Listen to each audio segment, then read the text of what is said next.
रमपञ्चमुखी हनुमद्रक्षा कवचं वने। ॐ श्री गणेशाय नमः।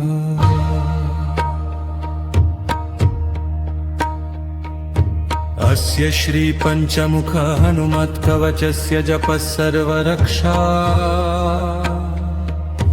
सर्वसंकटनाशनं सर्वाभीष्टसिद्धिदायकं च। ध्यानम् वन्दे वानरनारसिंह खगराटरोडाश्ववक्त्रान्वितम् नानालङ्करणं त्रिपञ्चनयनं दीप्यमानं रुचा। खड्गं त्रिशूलखेटपाशपरशुं चक्रं गदां पुस्तकं कुम्भं शक्तिमथाङ्कुशं च ददतं सर्वारिगर्वापहम्। ॐ पूर्वे कपे मुखः पातु दक्षिणे नरसिंहकः पश्चिमे गरुडः पातु उत्तरे वायेव च। ऊर्ध्वे हयग्रीव पातु सर्वतः पञ्चवक्त्रकः हनुमान् रक्षतु नित्यम् सर्वसङ्कटनाशकः। रामदूतः शिरः पातु भालं पातु महाबलः नेत्रे पातु महावीरः कर्णौ पातु कपीश्वरः। नासिकामञ्जनीसूनुः मुखं पातु हरिप्रियः कण्कण पातु दैत्यारी भुजौ पातु महाबलः। हृदयं रामभक्तस्तु नाभिं पातु पवनात्मजः गतिं पातु महातेजः ऊरो पातु महाव्रतः। जानुनी मारुति पातु जङ्घे पातु महावीरः पादौ पातु सदा भक्त्या पञ्चमुखोऽञ्जनीसुतः।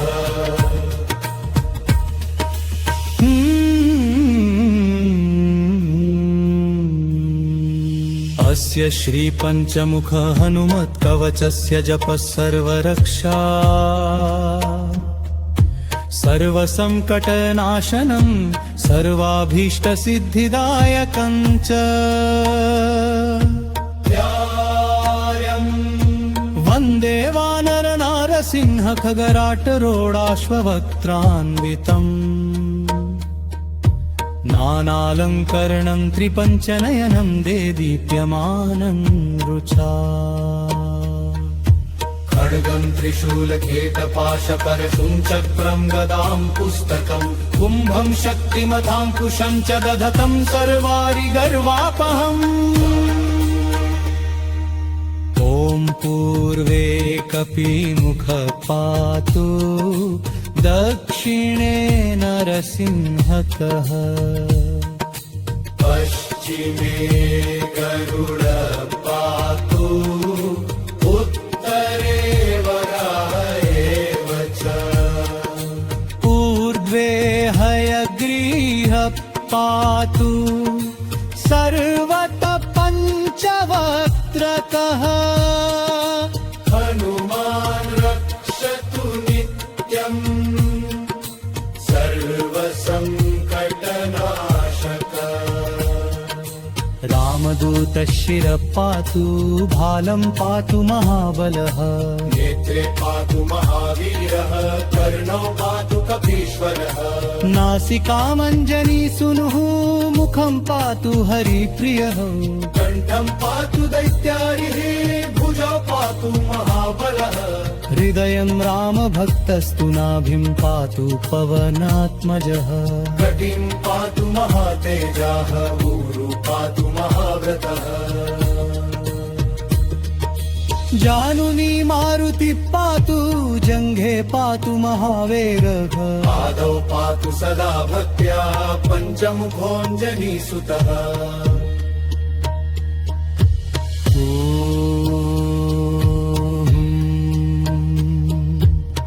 अस्य श्री पंचमुख हनुमत् कवचस्य जपः सर्वरक्षा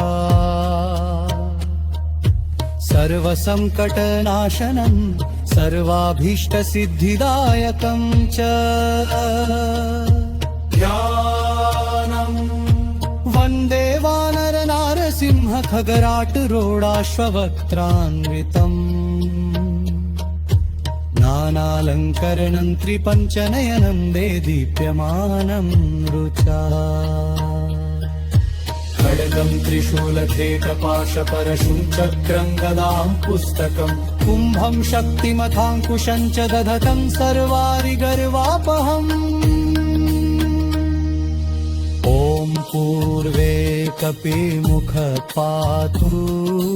दक्षिणे नरसिंहकः पश्चिमे गरुड पातु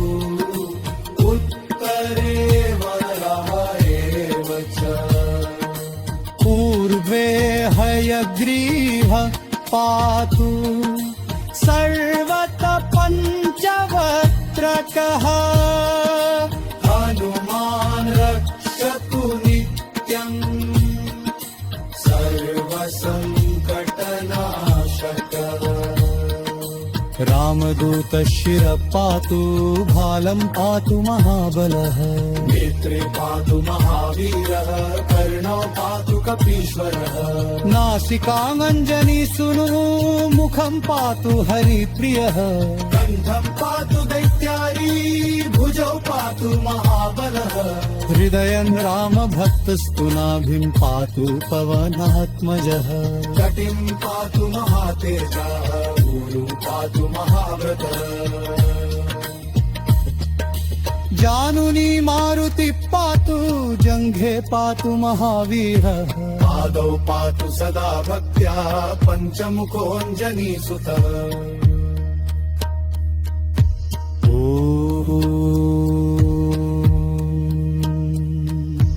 अस्य श्री पंचमुख हनुमत् कवचस्य जपः सर्वरक्षा सर्वसंकटनाशनं सर्वाभीष्टसिद्धिदायकं च ध्यानम् वन्दे वानरनारसिंह खगराटरोडाश्ववक्त्रान्वितम् नानालङ्करणं त्रिपञ्चनयनं देदीप्यमानं रुचा रवपञ्चमुखी हनुमत् रक्षा कवचं बने ॐ श्री गणेशाय नमः।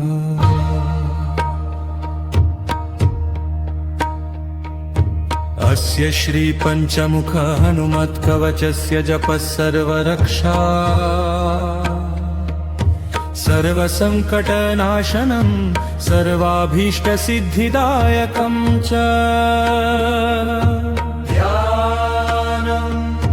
वन्दे वानरनारसिंह खगराटरोडाश्ववक्त्रान्वितम् नानालङ्करणं त्रिपञ्चनयनं देदीप्यमानं रुचा खड्गं त्रिशूलखेटपाशपरशुं चक्रं गदां पुस्तकं कुम्भं शक्तिमथाङ्कुशं च दधतं सर्वारिगर्वापहम् ॐ पूर्वे कपिमुख पातु दक्षिणे नरसिंहकः पश्चिमे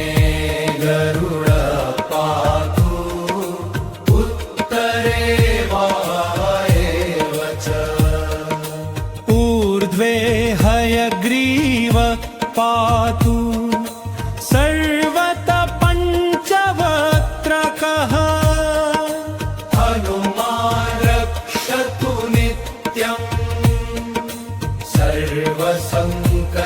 सर्वसंकटनाशकः रामदूतः शिरः पातु भालं पातु महाबलः नेत्रे पातु महावीरः कर्णौ पातु कपीश्वरः नासिकामञ्जनी सुनु मुखं पातु हरिप्रियः कण्कण पातु दैत्यारी भुजौ पातु महाबलः हृदयं रामभक्तस्तु नाभिं पातु पवनात्मजः कटिं पातु महातेजः ऊरु पातु महाव्रतः जानुनी मारुति पातु जङ्घे पातु महावीरः पादौ पातु सदा भक्त्या पञ्चमुखोऽञ्जनीसुतः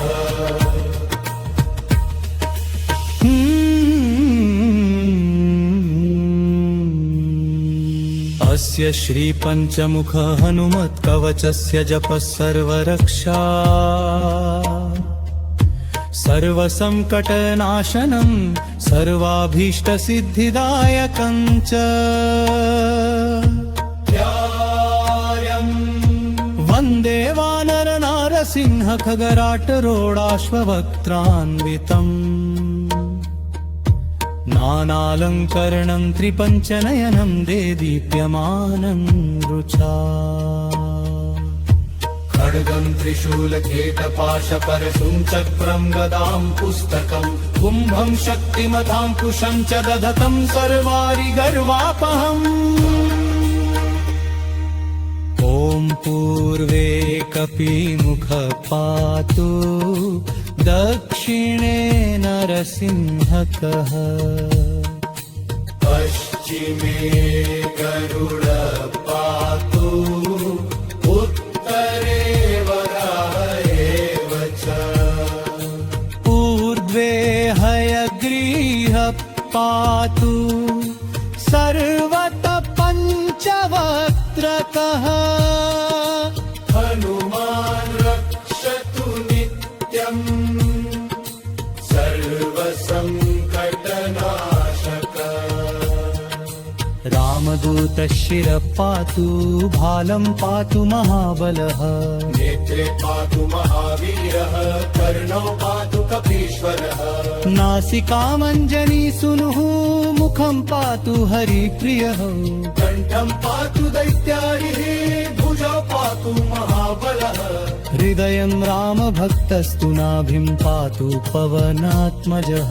कटिं पातु महातेजः ऊरु पातु महाव्रतः जानुनी मारुति पातु जङ्घे पातु महावीरः पादौ पातु सदा भक्त्या पञ्चमुखोऽञ्जनीसुतः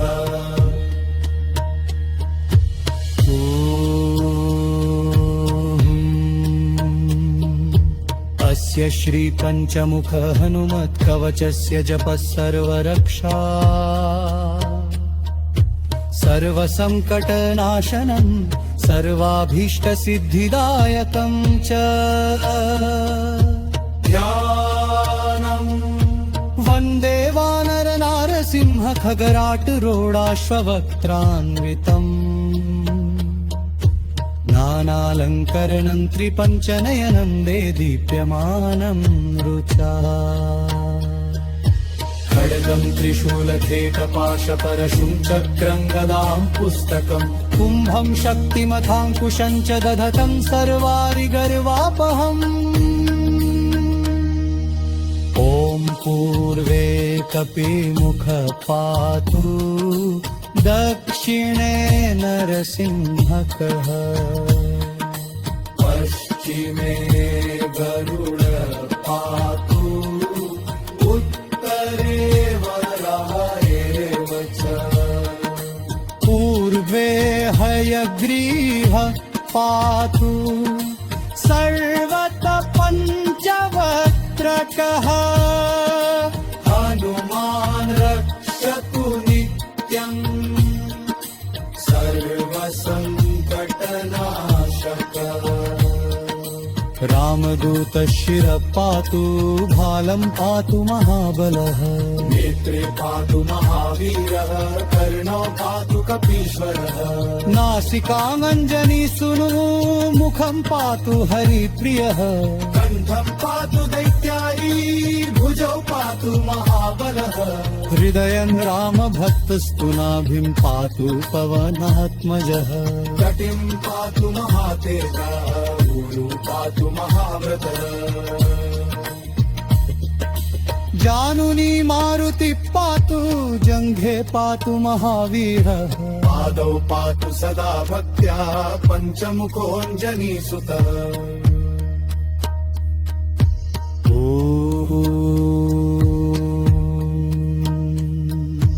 अस्य श्री पंचमुख हनुमत् कवचस्य जपः सर्वरक्षा सर्वसंकटनाशनं सर्वाभीष्टसिद्धिदायकं च ध्यानम् वन्दे वानरनारसिंह खगराट्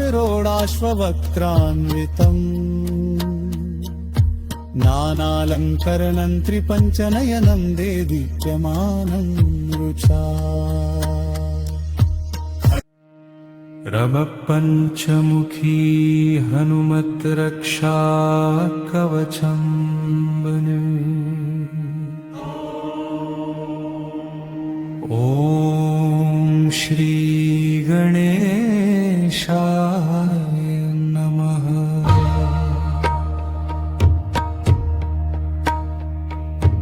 अस्य श्री पंचमुख हनुमत् कवचस्य जपः सर्वरक्षा सर्वसंकटनाशनं सर्वाभीष्टसिद्धिदायकं च ध्यानम् वन्दे वानरनारसिंह खगराट् नानालङ्करणं त्रिपञ्चनयनं देदीप्यमानं रुचा खड्गं त्रिशूलखेटपाशपरशुं चक्रं गदां पुस्तकं कुम्भं शक्तिमथाङ्कुशं च ददतं सर्वारिगर्वापहम् ॐ पूर्वे कपे मुख पातु दक्षिणे नरसिंहकः पश्चिमे गरुड पातु उत्तरे वायेव च ऊर्ध्वे हयग्रीव पातु सर्वतः पञ्चवक्त्रकः हनुमान् रक्षतु नित्यम् सर्वसङ्कटनाशकः रामदूतशिरः पातु भालं पातु महाबलः नेत्रे पातु महावीरः कर्णौ पातु कपीश्वरः नासिकामञ्जनीसुनु मुखं पातु हरिप्रियः कण्कन् पातु दैत्यारी भुजौ पातु महाबलः हृदयं रामभक्तस्तु नाभिं पातु पवनात्मजः गतिं पातु महातेजः ऊरो पातु महाव्रतः जानुनी मारुति पातु जंघे पातु महावीरः पादौ पातु सदा भक्त्या पञ्चमुखोऽञ्जनीसुतः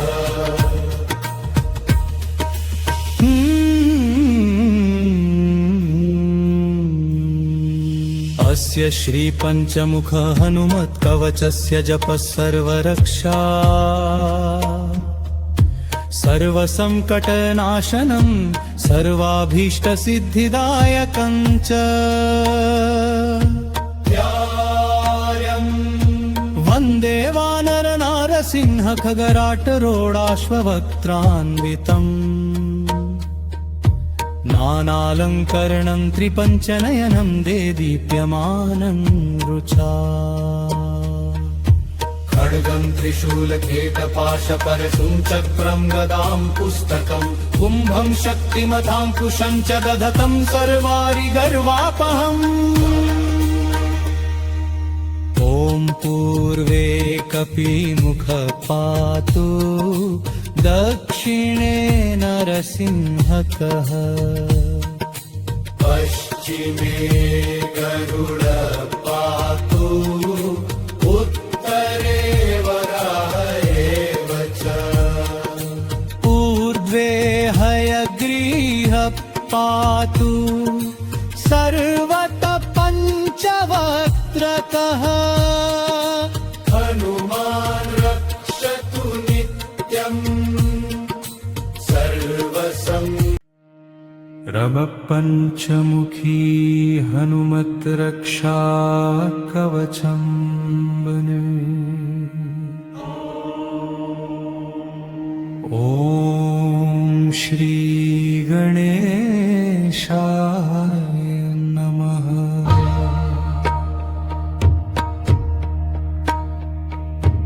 अस्य श्री पञ्चमुख हनुमत्कवचस्य जपः सर्वरक्षा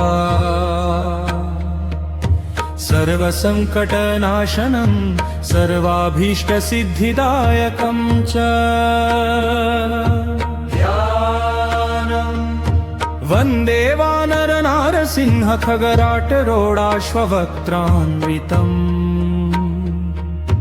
नानालङ्करणं त्रिपञ्चनयनं दीप्यमानं रुचा। खड्गं त्रिशूलखेटपाशपरशुं चक्रं गदां पुस्तकं कुम्भं शक्तिमथाङ्कुशं च ददतं सर्वारिगर्वापहम्। ॐ पूर्वे कपे मुख पातु दक्षिणे नरसिंहकः पश्चिमे गरुड पातु उत्तरे वायेव च। ऊर्ध्वे हयग्रीव पातु सर्वतः पञ्चवक्त्रकः हनुमान् रक्षतु नित्यम् सर्वसङ्कटनाशकः। रामदूतः शिरः पातु भालं पातु महाबलः नेत्रे पातु महावीरः कर्णौ पातु कपीश्वरः। नासिकामञ्जनीसुनुः मुखं पातु हरिप्रियः कण्कण पातु दैत्यारी भुजौ पातु महाबलः। हृदयं रामभक्तस्तु नाभिं पातु पवनात्मजः गतिं पातु महातेजः ऊरो पातु महाव्रतः। जानुनी मारुति पातु जङ्घे पातु महावीरः पादौ पातु सदा भक्त्या पञ्चमुखोऽञ्जनीसुतः।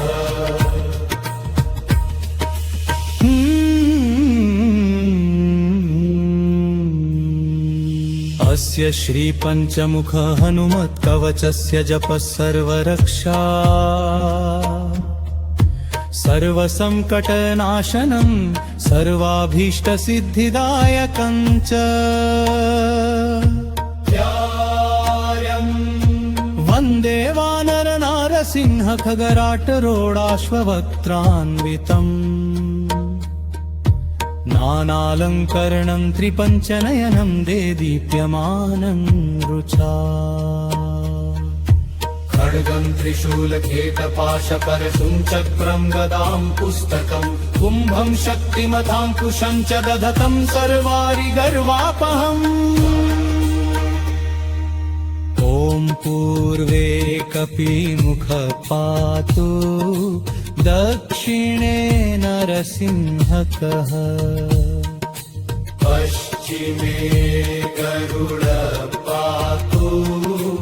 उत्तरे वराहएव च। ऊर्ध्वे हयग्रीव पातु सर्वतः पञ्चवक्त्रकः हनुमान् रक्षतु नित्यम् सर्वसङ्कटनाशकः। रामदूतः शिरः पातु भालं पातु महाबलः नेत्रे पातु महावीरः कर्णौ पातु कपीश्वरः। नासिकामञ्जनीसुनुः मुखं पातु हरिप्रियः कण्ठं पातु दैत्यारिः भुजौ पातु महाबलः। हृदयं रामभक्तस्तु नाभिं पातु पवनात्मजः कटिं पातु महातेजः ऊरु पातु महाव्रतः। जानुनी मारुति पातु जङ्घे पातु महावीरः पादौ पातु सदा भक्त्या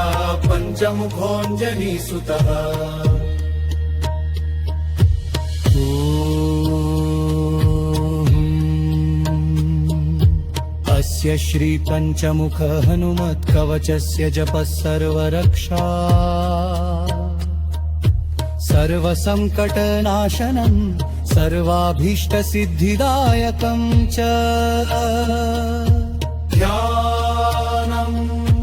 वन्दे वानरनारसिंह खगराट रोडाश्ववक्त्रान्वितम् नानालङ्करणं त्रिपञ्चनयनं दे दीप्यमानं रुचा खड्गं त्रिशूलखेटपाशपरशुं चक्रं गदां पुस्तकम् कुम्भं शक्तिमथाङ्कुशं च दधतं सर्वारिगर्वापहम् ॐ पूर्वे कपिमुख पातु दक्षिणे नरसिंहकः पश्चिमे गरुड पातु उत्तरे वरः एव च पूर्वे हयग्रीव पातु सर्वतः पञ्चवक्त्रकः हनुमान् रक्षतु नित्यम् सर्वसङ्कटनाशकः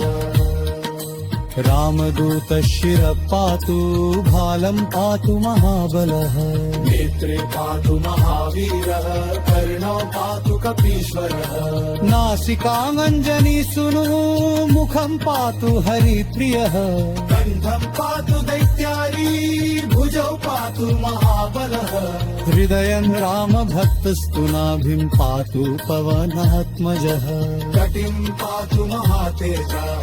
ऊरु पातु महाव्रतः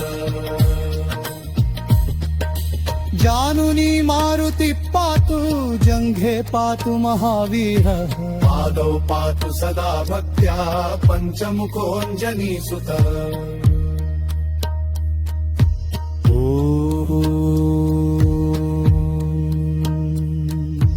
अस्य श्री पंचमुख हनुमत् कवचस्य जपः सर्वरक्षा सर्वसंकटनाशनं सर्वाभीष्टसिद्धिदायकं च ध्यानम् वन्दे वानरनारसिंह खगराट रोडाश्ववक्त्रान्वितम् नानालङ्करणं त्रिपञ्चनयनं दे दीप्यमानं रुचा रमपञ्चमुखी हनुमद्रक्षा कवचं बने ॐ श्री गणेशाय नमः।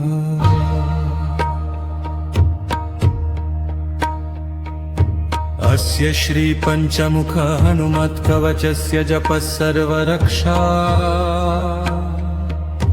सर्वसंकटनाशनं सर्वाभीष्टसिद्धिदायकं च ध्यानम् वन्दे वानरनारसिंह खगराट रोडाश्ववक्त्रान्वितम्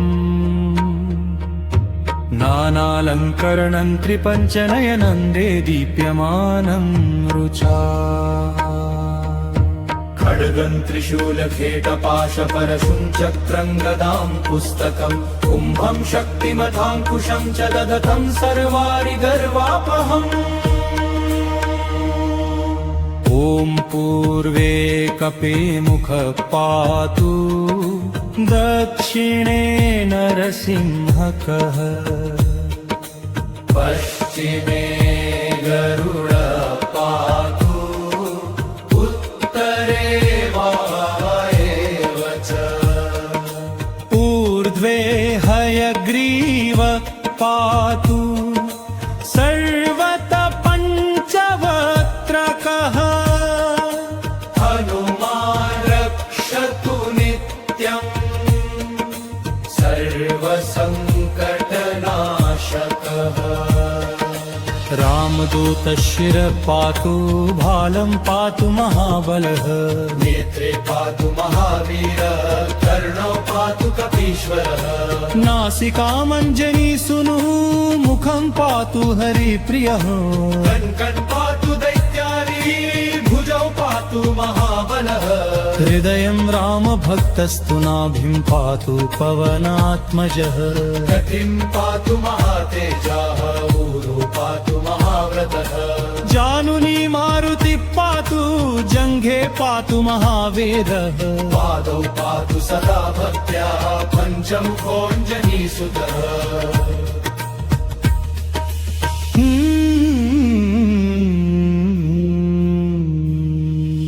अस्य श्रीपञ्चमुख हनुमत्कवचस्य जपः सर्वरक्षा सर्वसङ्कटनाशनं सर्वाभीष्टसिद्धिदायकं च वन्दे वानरनारसिंह खगराटरोडाश्ववक्त्रान्वितम् नानालङ्करणं त्रिपञ्चनयनं देदीप्यमानं रुचा खड्गं त्रिशूलखेटपाशपरशुं चक्रं गदां पुस्तकं कुम्भं शक्तिमथाङ्कुशं च दधतं सर्वारिगर्वापहम् ॐ पूर्वे कपिमुख पातु दक्षिणे नरसिंहकः पश्चिमे गरुड पातु उत्तरे वराह एव च ऊर्ध्वे हयग्रीः पातु सर्वतः पञ्चवक्त्रकः हनुमान् रक्षतु नित्यम् सर्वसङ्कटनाशकः रामदूतः शिरः पातु भालं पातु महाबलः नेत्रे पातु महावीरः कर्णौ पातु कपीश्वरः नासिकामञ्जनी सुनुः मुखं पातु हरिप्रियः कण्ठं पातु दैत्यारिः भुजौ पातु महाबलः हृदयं रामभक्तस्तु नाभिं पातु पवनात्मजः कटिं पातु महातेजाः ऊरु पातु महाव्रतः जानुनी मारुति पातु जङ्घे पातु महावेगः पादौ पातु सदा भक्त्या पञ्चमुखोऽञ्जनीसुतः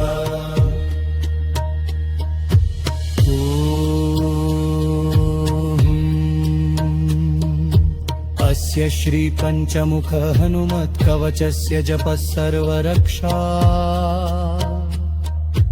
सर्वसङ्कटनाशनं सर्वाभीष्टसिद्धिदायकं च ध्यानम् वन्दे वानरनारसिंह खगराटरोडाश्ववक्त्रान्वितम् नानालङ्करणं त्रिपञ्चनयनं देदीप्यमानं रुचा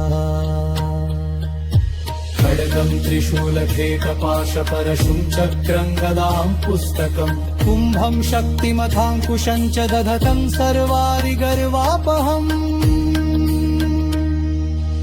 ॐ पूर्वे कपिमुख पातु दक्षिणे नरसिंहकः पश्चिमे गरुड पातु उत्तरे वराह एव च पूर्वे हयग्रीः पातु सर्वतः पञ्चवक्त्रकः हनुमान् रक्षतु नित्यम्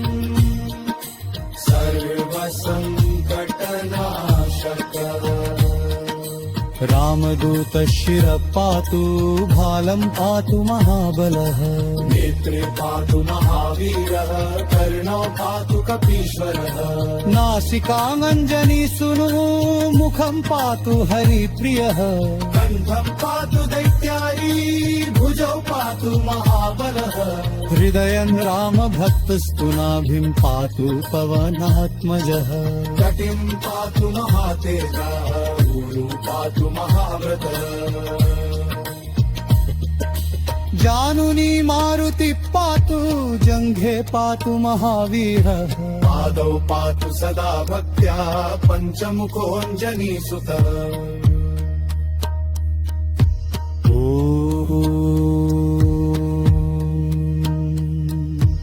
अस्य श्री पंचमुख हनुमत् कवचस्य जपः सर्वरक्षा सर्वसंकटनाशनं सर्वाभीष्टसिद्धिदायकं च वन्दे वानरनारसिंह खगराटरोडाश्ववक्त्रान्वितम् नानालङ्करणं त्रिपञ्चनयनं देदीप्यमानं रुचा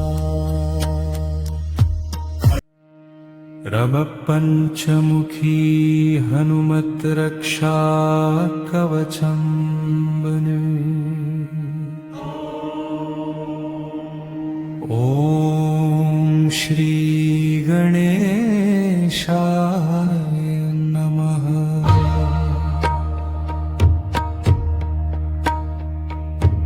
अस्य श्री पंचमुख हनुमत् कवचस्य जपः सर्वरक्षा सर्वसंकटनाशनं सर्वाभीष्टसिद्धिदायकं च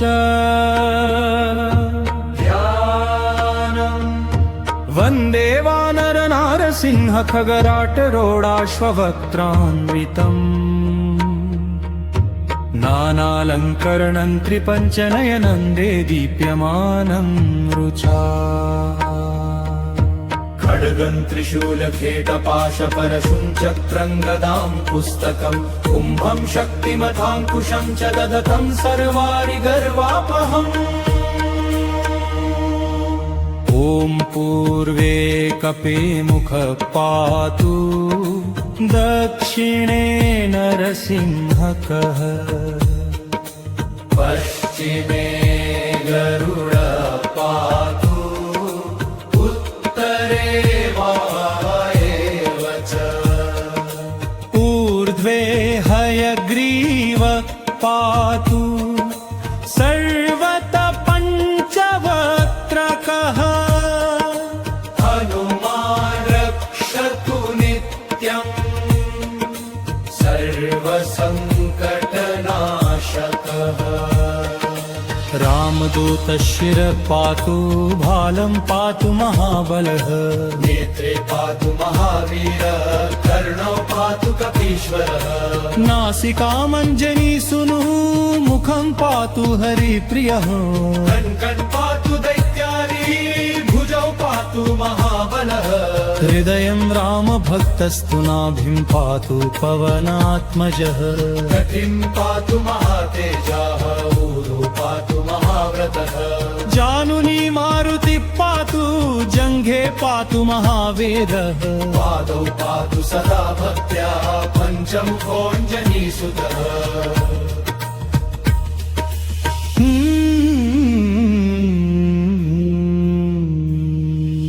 अस्य श्री पंचमुख हनुमत् कवचस्य जपः सर्वरक्षा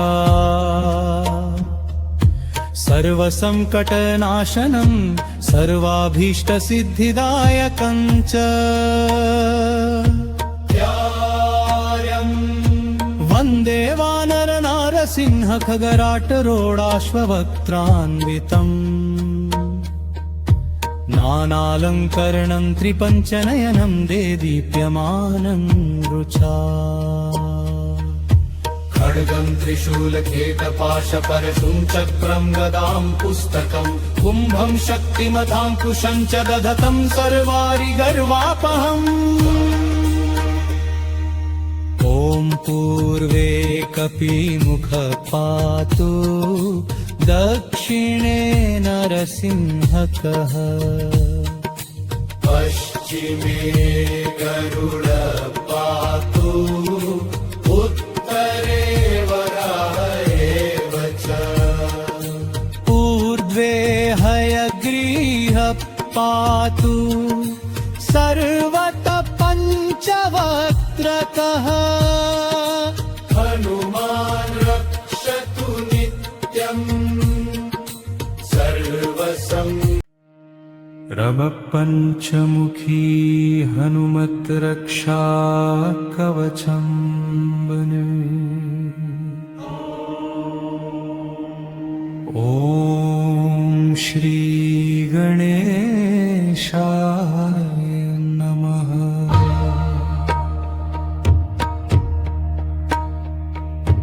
अस्य श्री पंचमुख हनुमत्कवचस्य जपः सर्वरक्षा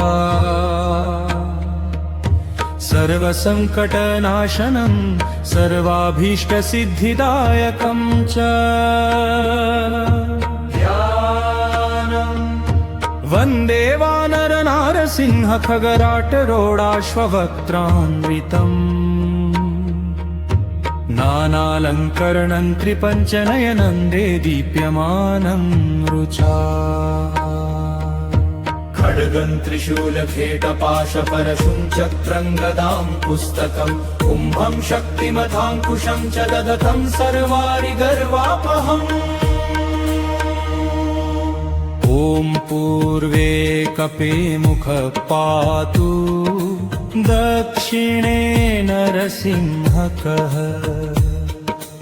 पश्चिमे गरुड पातु उत्तरे वायेव च ऊर्ध्वे हयग्रीव पातु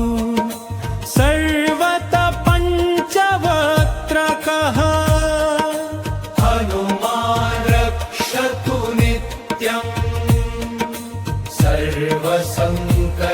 सर्वसङ्कटनाशकः रामदूतः शिरः पातु भालं पातु महाबलः नेत्रे पातु महावीरः कर्णौ पातु कपीश्वरः नासिकामञ्जनी सुनु मुखं पातु हरिप्रियः कण्कन् पातु दैत्यारी भुजौ पातु महाबलः हृदयं रामभक्तस्तु नाभिं पातु पवनात्मजः कटिं पातु महातेजाः ऊरु पातु महाव्रतः जानुनी मारुति पातु जङ्घे पातु महावीरः पादौ पातु सदा भक्त्या पञ्चमुखोऽञ्जनीसुतः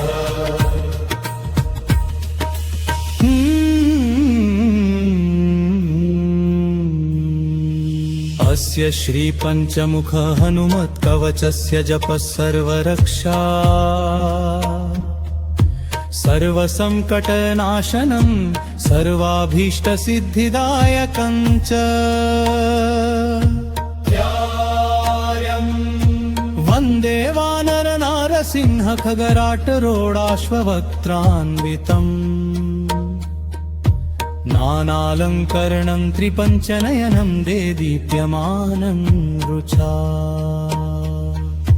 खड्गं त्रिशूलखेटपाशपरशुं चक्रं गदां पुस्तकं कुम्भं शक्तिमथाङ्कुशं च दधतं सर्वारिगर्वापहम् ॐ पूर्वे कपिमुख पातु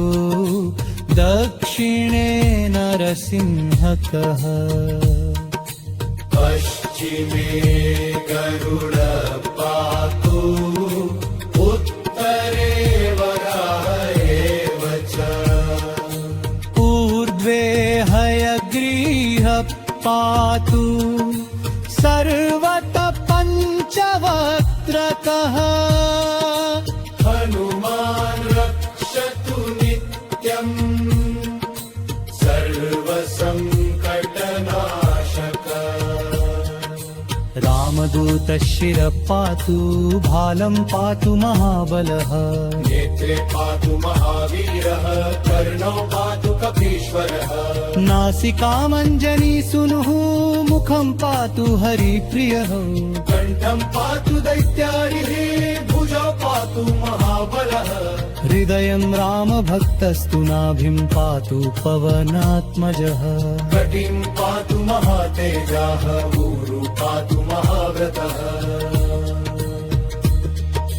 जानुनी मारुति पातु जङ्घे पातु महावेगः पादौ पातु सदा भक्त्या पञ्चमुखोऽञ्जनीसुतः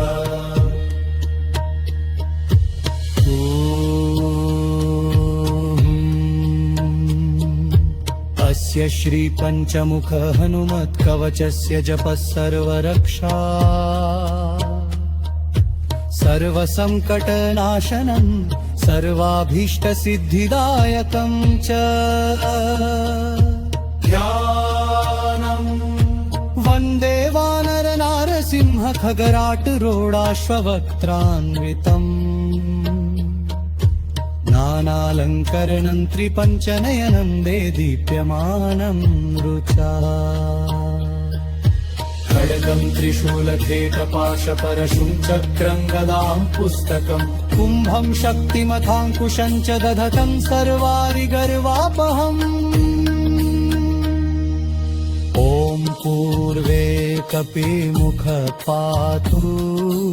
दक्षिणे नरसिंहकः पश्चिमे गरुड पातु उत्तरे वरः एव च पूर्वे हयग्रीव पातु सर्वतः पञ्चवक्त्रकः हनुमान् रक्षतु नित्यम् सर्वसङ्कटनाशकः रामदूतः शिरः पातु भालं पातु महाबलः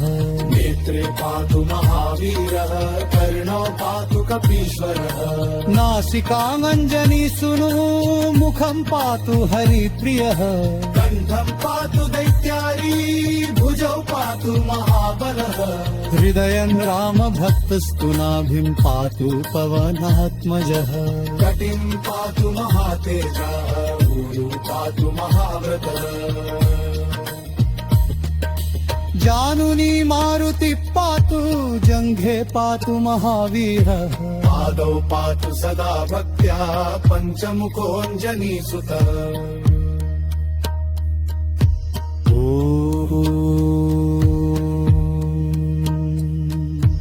अस्य श्रीपञ्चमुख हनुमत्कवचस्य जपः सर्वरक्षा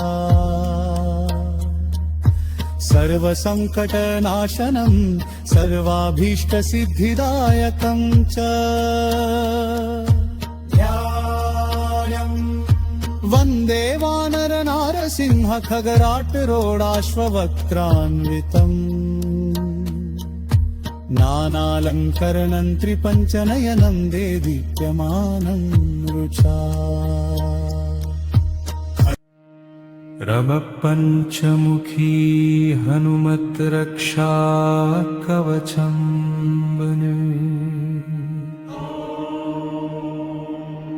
ॐ श्रीगणेशाय नमः।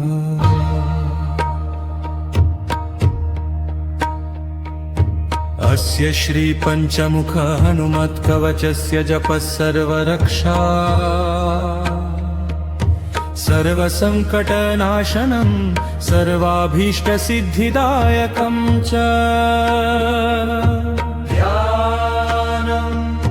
वन्दे वानरनारसिंह खगराटरोडाश्ववक्त्रान्वितम् नानालङ्करणं त्रिपञ्चनयनं देदीप्यमानं रुचा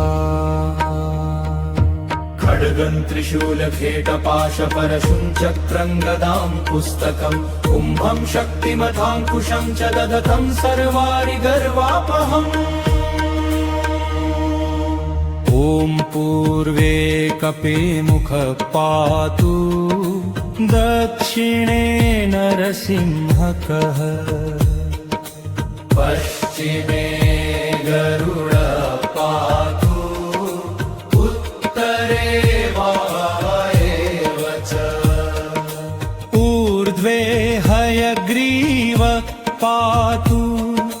सर्वत पञ्चवक्त्रकः हनुमान् रक्षतु नित्यम् सर्वसङ्कटनाशकः रामदूतः शिरः पातु भालं पातु महाबलः नेत्रे पातु महावीरः कर्णौ पातु कपीश्वरः नासिकामञ्जनी सूनुः मुखं पातु हरिप्रियः कण्कन् पातु दैत्यारी भुजौ पातु महाबलः हृदयं रामभक्तस्तु नाभिं पातु पवनात्मजः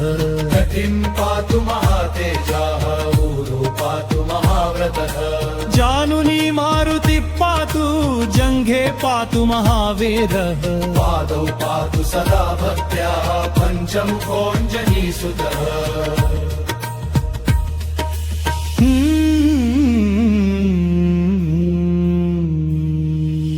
अस्य श्रीपञ्चमुख हनुमत्कवचस्य जपः सर्वरक्षा सर्वसङ्कटनाशनं सर्वाभीष्टसिद्धिदायकं च वन्दे वानरनारसिंह खगराटरोडाश्ववक्त्रान्वितम् नानालङ्करणं त्रिपञ्चनयनं देदीप्यमानं रुचा खड्गं त्रिशूलखेटपाशपरशुं चक्रं गदां पुस्तकं कुम्भं शक्तिमथाङ्कुशं च दधतं सर्वारिगर्वापहम् ॐ पूर्वे कपिमुख पातु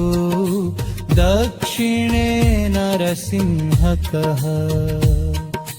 पश्चिमे गरुड पातु उत्तरे वराह एव च ऊर्ध्वे हयग्रीः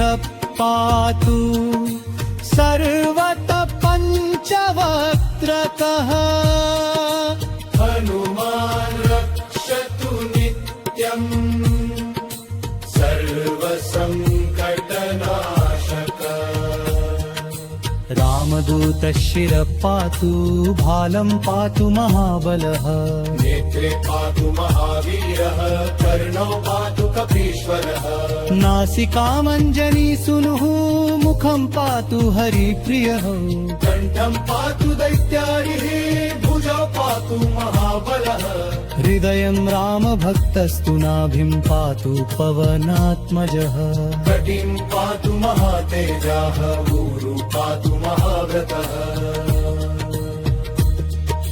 जानुनी मारुति पातु जङ्घे पातु महावीरः पादौ पातु सदा भक्त्या पञ्चमुखोऽञ्जनीसुतः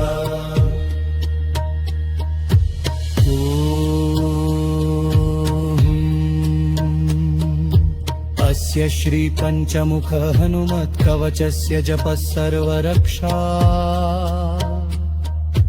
सर्वसङ्कटनाशनं सर्वाभीष्टसिद्धिदायकं च ध्यानम्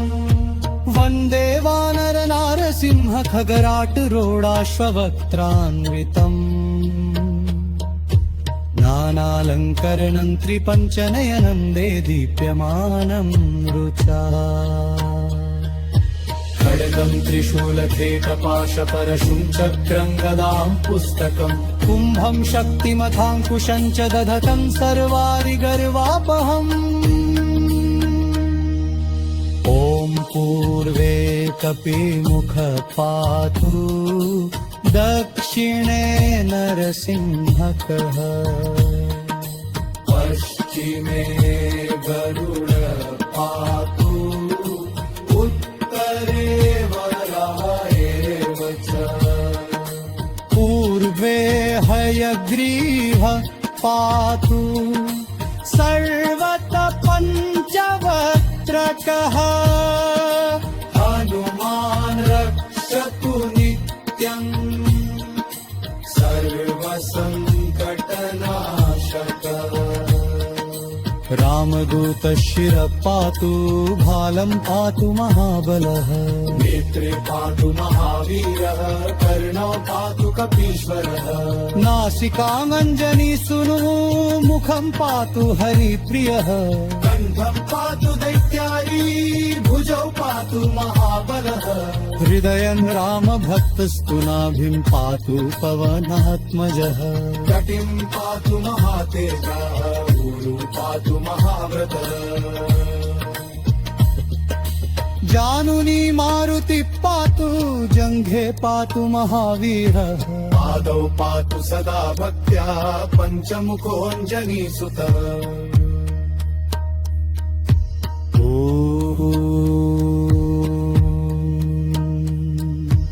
अस्य श्री पंचमुख हनुमत्कवचस्य जपः सर्वरक्षा सर्वसङ्कटनाशनं सर्वाभीष्टसिद्धिदायकं च ध्यानम् वन्दे वानरनारसिंह खगराटरोडाश्ववक्त्रान्वितम् नानालङ्करणं त्रिपञ्चनयनं देदीप्यमानं रुचा रवपञ्चमुखी हनुमद्रक्षा कवचं बने ॐ श्री गणेशाय नमः।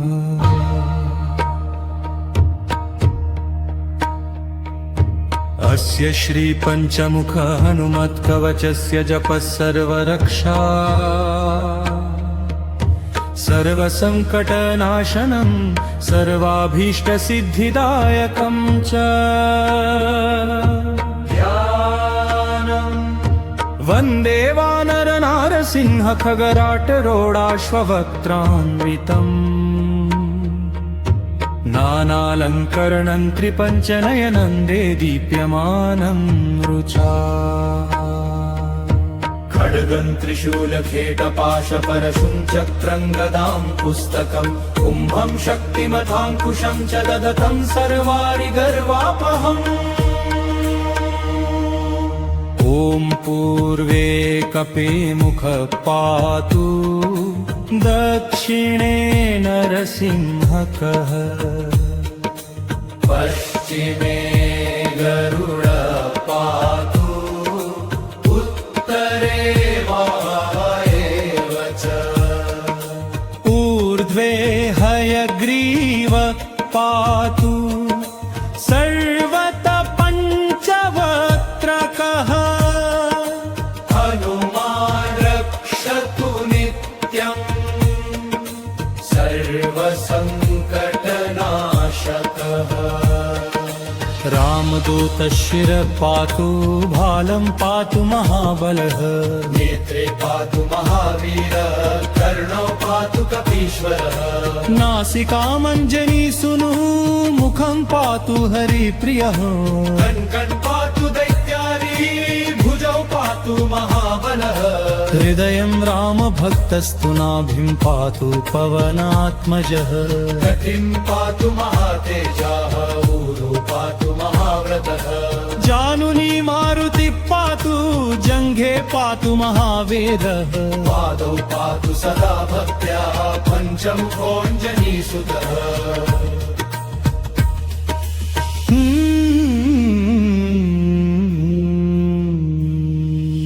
अस्य श्री पंचमुख हनुमत्कवचस्य जपः सर्वरक्षा सर्वसङ्कटनाशनं सर्वाभीष्टसिद्धिदायकं च वन्दे वानरनारसिंह खगराटरोडाश्ववक्त्रान्वितम् नानालङ्करणं त्रिपञ्चनयनं देदीप्यमानं रुचा खड्गं त्रिशूलखेटपाशपरशुं चक्रं गदां पुस्तकं कुम्भं शक्तिमथाङ्कुशं च दधतं सर्वारिगर्वापहम् ॐ ॐ पूर्वे कपिमुख पातु